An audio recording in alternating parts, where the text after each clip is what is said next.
Ayon sa isang Batikan na sports journalist ay nakausap niya ang isang former NBA executive na isa ring national team coach na kung bakit hanggang sa ngayon na hindi pa naisasama ang dating UP center na si Quinton Meloria-Brown sa ating Gilas, Pilipinas. Well, as we all know, na ang gusto talaga at target ng pamunuan ng Gilas ay malalaking players at malamang ay hindi nila tatanggihan ang isang 6'10" na Quinton Meloria-Brown. And sa ngayon ay napapanahon, lalo at injured pa si Kai Sotto, and having a new big man is a very good idea. Kaya ang sabi ng former NBA executive na ito, it makes no sense, add the best player always. Yes, there is no doubt that Gilas needs a player like QMB, and ang mahalaga ay gustong-gusto niya maglaro.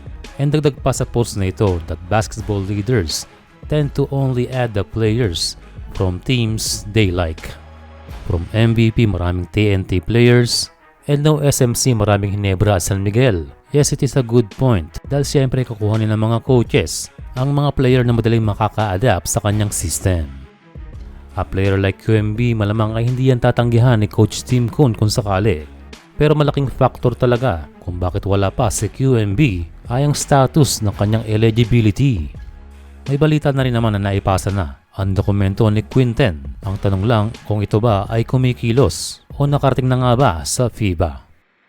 Well, based on our experiences, ay bigla-bigla na lamang i-announce kung eligible nga ba ang isang player. And for now, patience is the key. Ang maganda lang sa ngayon ay mayroong ingay na gustong malaman from all sports analysts hanggang sa mga Pinoy basketball fans kung ano nga ba ang latest na status ni Quinton Meloria-Brown. Eh sabi nga natin ay biglang ibabalita yan. Hindi lang natin alam kung bukas o sa mga susunod na araw. Ang mahalaga lang sa ngayon ay connected na si Quinton Meloria-Brown sa Philippine basketball. So too early to tell kung etyapuwera na nga ba itong si Meloria-Brown dahil lahat ay nakadepende kung ano ang magiging hatol ng FIBA. Pero ayon naman sa teorya o opinyon ng dating PBA center na si Sir Jerry Cordillera ay parang tinatago si QMB sa ibang liga dahil once na lamang na ito ay eligible ay babakod na dyan ang Japan B-League at ibang liga na nakaabang. Standing 6'10", naglaro sa Division 1 ng US NCAA, malamang ito ay na-scout na. But again yan ay opinion lamang, mainam na hintayin talaga ang SBP announcement. Ang theory naman ng isang basketball fan na kailangan muna daw ito na mag-PBA bago maisama sa Gilas. But well, kung next window ang pag-uusapan ay hindi rin naman aabot itong si QMB dahil system first si Coach Tim Cone. At kung sakaling siya ay maaprubahan na for eligibility ay pwede na siya sa mga future tournaments.